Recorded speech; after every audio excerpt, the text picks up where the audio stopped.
Pangeran Kegelapan. Bab 1. Gunung yang tertutup salju yang membentang di belakang istana meniru suasana hatinya. Cahaya bulan mengalir melalui jendela kamar Anastasia di sayap utara. Dia menatap pintu masuk utama istana Kral saat para tamu menaiki tangga untuk menghadiri pesta dansa. Malam sebelum pernikahannya dengan Aetruat, putra mahkota, sepupunya. Perayaan telah berlangsung sepanjang minggu. Dari tempatnya, dia bisa melihat para wanita tertawa gembira saat mereka dengan hati-hati mengambil gaun mahal mereka dan menaiki tangga. Mereka melingkarkan tangan mereka dengan hangat di lengan orang-orang mereka dengan penuh kasih sayang saat mereka membungkus mereka dengan sayap mereka di satu sisi. Anastasia membenci setiap momen itu. Sejak pagi, dia muntah lebih dari 5 kali dengan rasa jijik. Dia akan berusia 18 tahun keesokan harinya, usia yang sah untuk menikah di kerajaan Vilinski, hari yang telah ditunggu-tunggu Aetruat selama 10 tahun. Kamu terlihat mempesona, putriku, kata Niles. Memecahkan lamunannya saat dia memperbaiki kerudung yang jatuh ke dagu Anastasia dengan sisir emas di belakang. Menjadi hanya 5 tahun lebih tua dari Anastasia. Niles telah melayani yang terakhir sebagai pelayan bahkan sebelum dia mengerti arti kata itu. Namun, mereka lebih dari teman baik daripada pembantu dan nyonya. Terkadang Anastasia merasa tidak enak dengan Niles. Gadis itu dicabut dari rumahnya pada usia yang sangat muda untuk tinggal bersamanya. Kuharap renda mutiara dari kerudung itu tidak menyakitimu, kata Nile. Itu buruk. Tradisi. Penolakan. Tidak ada yang seharusnya melihat wajah pengantin wanita selama 2 hari sebelum pernikahan. Hanya setelah pernikahan suaminya akan mengangkat cadar dan menciumnya. Menandai akhir dari ritual. Bibirnya bergetar memikirkannya. Tubuh Anastasia bergetar dengan napas terengah-engah. Anda harus menghilangkan hambatan itu, nyonya. Niles mengedipkan mata padanya saat dia menyerahkan pil hijau. Bagian dari resep obat harian Anastasia. Besok, kamu akan menjadi Ratu Vilinski. Niles mengatupkan tangannya dengan gembira. Apakah kamu tahu apa artinya itu? Jantung Anastasia jatuh ke perutnya dan dia menahan muntah. Rengekan. Dan air mata. Itu berarti kesengsaraan seumur hidup. Dia memasukkan pil itu ke dalam mulutnya dan menggertakkannya dengan giginya. Menikmati kepahitannya di lidahnya. Kepahitan itu tidak seburuk yang dia rasakan di dalam hatinya. Ayo. Ayo pergi. Niles mengulurkan tangannya dengan senyum lebar. Pangeranmu sedang menunggumu. Anastasia mengumpulkan tule gaun biru pucatnya di satu tangan dan membiarkan Niles membawanya ke pintu. Bertahtakan ribuan kristal di rok lebarnya yang ditempatkan rapat di bagian bawah dan surut saat mereka muncul di korset. Gaun itu mengingatkannya pada kekuatan dan kekayaan yang sangat ingin dimiliki Aetruat. Bahkan jika itu berarti menikahi sepupu pertamanya. Tanaman merambat yang disulam dengan benang perak berputar di sekitar garis lehernya yang bundar. Meningkatkan pembesaran payudara. Lengan panjang tapi ramping berakhir dengan lebih banyak kristal di tepinya. Anting-anting berlian tetesan air mata melewati lehernya. Memantulkan kilauan. Lehernya yang ramping diterangi olehnya. Membuat wujudnya semakin memikat. Niles bersikeras untuk mengepang rambut pirangnya agar kerudung terpasang dengan benar di kepalanya. Sandal Anastasia terbuat dari sutra biru murni dengan bantalan lembut di solnya. Jantungnya berdebar kencang di tulang rusuknya saat dia berjalan bersama Niles ke pintu. Begitu Niles membuka pintu, mata biru safir Anastasia terkunci dengan mata Kaizan, mata biru pucat yang berkedip kuning keemasan. Jantungnya berdegup kencang dan dia terengah-engah untuk kesekian kalinya. Pria itu adalah rekomendasi dari Maple, saudara kembar Aetruat untuk menjadi kepala keamanan yang diberikan kepada sang putri dari hampir 2 bulan sekarang. Keamanannya begitu besar sehingga Anastasia merasa tercekik seolah-olah di penjara. Dia bergabung dengan tim keamanan setahun yang lalu karena Maple sangat menyukainya. Menurut informasi Niles, Maple telah jatuh cinta padanya. Anastasia ingat apa yang dia katakan hari itu saat dia berjalan-jalan di taman pribadinya. Ini adalah kesempatan terakhirmu untuk melarikan diri, Tuan Putri. Anastasia sedang menonton perayaan di jalan utama ibu kota Vilinski yang menghadap ke pagar tamannya. Tangannya secara tidak sengaja menyentuh lehernya. Dia yakin dia akan tersedak sampai mati. Maple, saudara kembar Aetruat, telah mencambuknya sehari sebelumnya karena menolak menikah dengannya. Itu juga bukan yang pertama kali. Bukan hanya penolakan yang berujung pada hukuman cambuk. Setiap kali dia melakukan sesuatu yang dianggap tidak pantas, dia dihukum, baik oleh Maple atau Aet Ruat. Hukuman biasanya dilakukan di kamar Maple. Kaizen telah berjanji bahwa dia akan bebas jika dia berani melarikan diri. Dia akan membantunya bersembunyi, membawanya pergi, dan membuatnya menghilang. Nafasnya tercekat. Apakah dia siap? Bisakah dia membawanya pergi meskipun ada keamanan yang ketat? Ribuan pikiran melintas di benaknya. Anastasia menurunkan matanya. Dan Kaizen menegakkan dirinya. Kaizen membuntuti di belakang dan bergabung dengan selusin penjaga lainnya. Hanya gemerisik sutranya yang tumbuh bisa didengar di koridor panjang yang remang-remang selain dari langkah kaki para penjaga di belakangnya. Setelah berjalan jauh, mereka mencapai pintu kayu mahoni yang tebal namun indah yang mengarah ke ruang perjamuan. Segera, penjaga kerajaan mengumumkan kedatangannya. Yang mulia, Putri Anastasia Loh Lain. Obrolan di aula berhenti tiba-tiba. Dia melihat lautan wajah bertopeng dan pakaian mewah. Mereka berpisah dan dia melihat Aet Ruat berjalan ke arahnya dengan senyum dingin di bibir tipisnya. Mengenakan jubah emas dengan lambang kerajaan di atas kemeja putih dan celana pendek. Dia berjalan dengan percaya diri. Topeng emasnya yang bertatahkan berlian diikat rapi di belakang rambut hitamnya. Pria itu adalah pembunuh kejam setinggi lebih dari 6 kaki. Dia mencengkeram gaunnya begitu erat sehingga kusut di tinjunya. Telapak tangannya menjadi lebih kencang dan dia pikir dia akan pingsan karena kepanikan yang menjalar di tubuhnya seperti ular berbisa. Pangeran Kegelapan. Bab 2. Aet Ruat mengamati tubuhnya sebelum menetap di wajahnya, yang tersembunyi di balik kerudungnya. Tetap saja, dia tidak bisa melewatkan mata birunya yang dipenuhi rasa takut. Karena sopan santun, dia menarik tangannya dari gaunnya dan mengulurkannya ke arahnya. Dia mengambilnya dan membungkuk sedikit untuk menekan ciuman dingin di punggung tangannya. Putriku, gumamnya sambil menariknya ke tengah aula. Para tamu membungkuk satu persatu saat mereka lewat. Niles tetap berada di dekat pintu dengan mata bersinar untuk majikannya sampai pintu tertutup.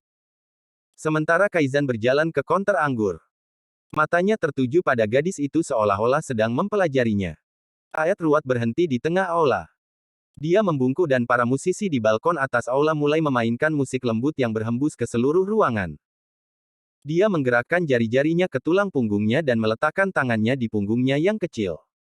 Dan menariknya lebih dekat padanya. Dia bergidik saat disentuh. Perasaan itu mirip dengan laba-laba yang merayap di kulitnya. Itu adalah pesta untuk merayakan malapetaka dan kebangkitannya ke tahta. Hanya menikahinya yang akan mengamankan tahta. Itu adalah aturan negara. Dia membalikkannya dengan anggun. Setelah mereka menyelesaikan satu putaran penuh di lantai dansa, para tamu bergabung. Dia memutar tubuhnya dan mencelupkannya ke bawah. Wajahnya melayang di atas wajahnya selama beberapa detik. Saat dia memperhatikan wajahnya, dia berkata dengan suara serak, "Aku tidak sabar untuk menikah denganmu." Kebencian di mata abu-abu terlihat jelas. Kebenciannya terhadapnya memuncak dan berubah menjadi rasa malu dan rasa tidak aman. Dan dia tahu dia harus melarikan diri. Saat dia menari, matanya mengamati ruangan dan terpaku pada Kaizen. Penjaga itu mengawasinya dari balik tepi kaca dan mengangguk melalui topeng hitamnya. Dia tidak sabar. Kebutuhan untuk keluar dari sini membara di dalam dirinya setiap menit. Dia menari selama 1 jam dengannya sampai tumitnya sakit. Sampai punggungnya sakit. Dia menahan erangan kesakitan. Sekarang ingin menunjukkan kerentanannya padanya. Dengan seringai dingin, dia mengakhiri dansa. Dia terhuyung sedikit dan dia membawanya ke tamunya. Di antara tamu yang ingin bertemu dengannya adalah menteri, raja, dan ratu dari kerajaan lain. Dia tersentak saat melihat Karden, Raja Zorgan, yang berdiri bersama istrinya, Ongdrat. Kulit abu-abu, kusam dan iris kuning mereka membuatnya mundur di dalam. Di sebelah mereka adalah Ratu Iksofia. Sedora. Wanita itu adalah makhluk halus yang keluar dari fantasi setiap pria. Tunangannya hanya mampir untuk perkenalan sebelum membimbingnya lebih jauh ke kerumunan. Seolah-olah dalam mode otomatis. Dia dengan kaku mengangguk pada mereka semua dan menjawab pertanyaan apapun dengan nada terpotong. Ketika Aet Ruat mencapai saudara kembarnya, Maple, dia mengangkat gelasnya ke arahnya dan memeluknya dengan hangat. Untuk kita. Dengan rambut sehitam kakaknya. Maple tampak menakutkan seperti kakaknya. Dia berbagi begitu banyak fitur-fiturnya sehingga jika dia memotong rambut hitamnya, mereka bisa disalahartikan satu sama lain. Menjulang lebih dari 5,5 kaki Anastasia. Maple hanya 1 inci lebih pendek dari kakaknya. Dia kurus dan memiliki kulit pucat. Dan pakaian pilihannya, selalu hitam. Bahkan di pesta perayaan ini, Maple telah mengenakan gaun sutra hitam yang pas dengan topeng yang serasi. Maple terkekeh ketika dia melihat Anastasia. Untuk kami, saudara. Anastasia menahan meringis. Bulu mata akibat hukuman cambuk itu bergesekan dengan menyakitkan pada kain gaunnya.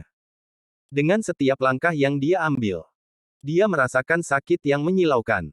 Saya ingin pergi, kata Anastasia. Berbalik ke arah saudara sepupunya. Mulutnya membentuk garis marah. Tidak sampai tamu terakhir pergi. Desisnya. Dia suka membuatnya sengsara. Dia suka menyakitinya. Dan apapun yang diinginkannya. Dia suka merebutnya. Biarkan dia pergi, kata Maple dengan nada bosan. Dia hanyalah alat untuk mencapai tujuan. Kita tidak membutuhkannya untuk saat ini. Bukannya dia bisa berbicara tentang politik. Olok Maple sebelum dia mulai tertawa. Orang bodoh. Dari sudut matanya dia melirik Kaizan dan menggigit bibirnya. Pria itu cukup sulit dipahami. Tetapi sepadan dengan menunggu. Anastasia tidak mengatakan sepatah kata pun. Dia tahu bahwa jika dia berbicara, ayat ruwet akan mempermalukannya di depan semua tamu. Itu tak tertahankan. Dia hampir tidak diizinkan untuk menghadiri pertemuan besar seperti itu dan ketika dia keluar, dia harus tetap diam. Anda benar, kata ayat ruwet. Dia menatap tunangannya dan melambaikan tangannya. Kamu boleh pergi. Anastasia tidak memberinya kesempatan untuk berubah pikiran.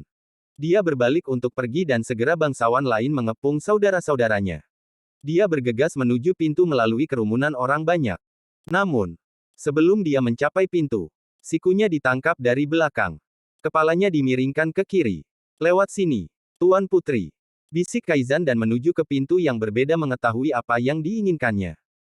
Merinding melapisi kulitnya. Itu terjadi. Dia membantunya. Keringat melapisi alisnya karena antisipasi. Jalan yang dipandunya ke bawah tampak normal. Hanya saja gelap. Dia bisa merasakan panas memancar dari tubuhnya. Dia tidak berjuang atau mengajukan pertanyaan. Menunjukkan kepercayaan penuh ketika dia menuntunnya melewati koridor menuju sayap selatan istana. Gaunnya yang berat berdesir saat dia mencoba mengikutinya. Kamu harus menyingkirkan itu. Dia mendengus. Mereka menaiki tangga dan memasuki ruangan kecil yang suram, mungkin ruang ganti. Kaizan mengambil gaun pelayan dari rak dan melemparkannya ke arahnya. Pakai itu. Cara dia mengarahkannya. Seolah-olah dia telah membayangkan ini di benaknya setidaknya 100 kali sebelum eksekusi. Dia membantunya membuka resleting gaunnya dari belakang dan membalikkan punggungnya. Keluar. Dia mendesis. Tidak mungkin. Katanya dengan suara dingin yang penuh perhitungan. Kamu harus bekerja menurutku. Dia mengintip di luar derit pintu. Dan waktumu tepat 2 menit. Pangeran Kegelapan. Bab 3. Apa kamu marah? Anastasia berkata dan meninju punggungnya. Diam. Jika kamu ingin pergi dari sini. Dia berkata. Dia memanjat dinding istana seolah itu bukan apa-apa. Mengamankan dia di pelukannya. Dia melompat ke tanah mendarat dengan mudah di kakinya. Terkejut di neraka dia menatapnya. Tapi dia sekarang berlari bersamanya ke batas kerajaan. Untuk pertama kalinya. Dia mendengar jeritan dan teriakan para prajurit. Istana telah diberitahu tentang penculikannya. Sekarang masalah waktu mereka menemukannya. Mereka adalah tentara Fae. Kurasa lebih baik kau tinggalkan aku di sini. Kaizan, kata Anastasia. Mereka akan berada di sini sebentar lagi. Pria itu memberinya seringai liar. Dengan satu tangan memegang pinggang Anastasia. Kaizan melompat setinggi hampir 10 kaki dan melemparkannya ke udara. Dia menahan jeritan karena takut mereka akan ditangkap. Saat dunia di sekelilingnya bergerak dalam gerakan lambat, dia mendapati dirinya jatuh. Anggota tubuhnya menggapai-gapai ke tanah. Tapi sebelum dia menyentuh tanah, dia menemukan dirinya di atas bulu lembut seekor binatang. Serigala hitam besar sekarang melaju ke arah perimeter dengan Anastasia di punggungnya. Dia memegang telinganya. Terkejut sampai ke inti. Matanya terbelalak saat adrenalin mengalir di sekujur tubuhnya. Denyut nadinya berpacu seperti kuda. Kaizan adalah seorang Fukudelak, manusia serigala. Dia menggeram dan dia bisa merasakan getaran di dadanya. Dewa. Dia bernafas. Kaizan berlari dengan kecepatan luar biasa ke perbatasan. Melompati batang kayu yang tumbang dan bebatuan besar yang tertutup es dan berputar di sekitar pohon aspen yang menjulang tinggi. Apakah kamu tahu di mana tikungan itu? Dia bertanya. Serigala itu menggeram lagi. Semuanya kabur melewati mereka saat dia berlari dan jeritannya surut. Angin dingin menamparkan pipinya dan rambutnya menerpa wajahnya. 15 menit kemudian dia melihat dinding udara tebal di depannya. Belokan ada di sebelah kanan. Katanya. Tetapi serigala itu sudah berbelok ke kanan. Tiba-tiba, dia mengerang dan jatuh ke tanah. Dia jatuh bersamanya, tergelincir di lumpur basah. Sebuah panah menembus kakinya. Kaizan mundur. Dia merangkak ke Anastasia yang sekarang tertutup lumpur basah, ranting dan rumput. Dia bangkit dan meringis saat rasa sakit yang tajam menembus pergelangan kakinya. Dia tertawa tidak percaya dan berkata, "Bisakah itu menjadi lebih buruk?" Dengan erangan, Kaizan mematahkan batang panah di pahanya. Bukan apa-apa. Ini hanya luka daging. Itu hanya akan berdarah dan menjadi baik-baik saja. Dia menatapnya saat dia bersandar di batu besar. Lari. Dia mendengus. Sudah kubilang ini kesempatan terakhirmu. Tidak tanpamu. Kata Anastasia. Bagaimana dia bisa meninggalkannya untuk para prajurit? Mereka akan mencabik-cabiknya dan memberinya makan singa yang lapar. Dia adalah pria paling berani dan paling setia yang pernah dia temui dalam hidupnya. Sebuah aset. Brengsek. Katanya dan bangkit dengan pincang. Melihat bahwa dia hampir mengalami hiperventilasi. Dia mengulurkan tangannya padanya. Dia memegang tangannya dan dia menariknya ke atas. Keduanya berlari menuju perimeter saat mereka mendengar sayap mengepak dan tali busur dilepaskan dengan jeritan dan peluit. Para prajurit telah mendekat hanya beberapa meter di belakang mereka. Panah lain melesat melewati mereka. Hilang hanya beberapa inci. Anastasia. Dia mendengar Niles berteriak dari belakang di antara teriakan lainnya. Ayo kembali. Anastasia merintih. Bagaimana dia bisa meninggalkan pelayannya dalam kondisi ini? Mereka juga akan membunuhnya. Dia merasakan Kaizan terangkat di udara dan melompat ke arah dinding udara yang tebal. Dia telah menemukan tikungan. No. Niles memekik dari belakang dan sayapnya yang besar berkibar di belakangnya tepat pada waktunya untuk meraih bahu Kaizan. Bersama-sama mereka melompat keluar dari tikungan. Mendarat tepat di kabut tebal yang bergulir di depan matanya. Begitu mereka mendarat, Anastasia mendapati dirinya menatap mata biru pucat seorang pria yang mirip dengan Kaizan. Dia menekankan tangannya ke mulutnya dan berbalik untuk melihat pria yang berdiri tepat di belakangnya dengan dada telanjang. Apakah dia kembaran pria ini? Tiba-tiba dia diselimuti kabut putih dan ketika kabut itu meledak, matanya menatap pria paling tampan yang pernah dia temui dalam hidupnya. Dia sangat menarik. Kekuatan berdenyut dari tubuhnya yang menjulang tinggi. Tubuhnya berlumuran lumpur dan ketika matanya mendarat di wajahnya yang kurus, dia melihat Tunggul 2 hari. Matanya berwarna kuning keemasan yang berapi-api. Pria itu tampak marah saat ketegangan memancar dari otot lehernya yang dijalin tali. Iris emasnya berkedip biru pucat lagi.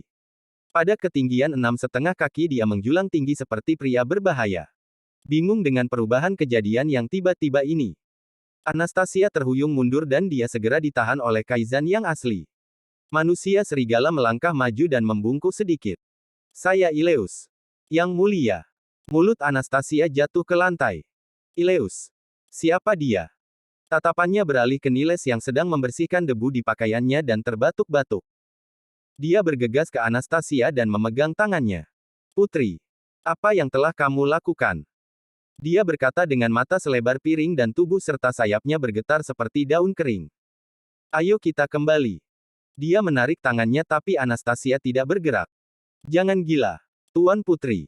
Kata Niles. Putra mahkota akan membunuhku. Aku mohon. Ayo kembali.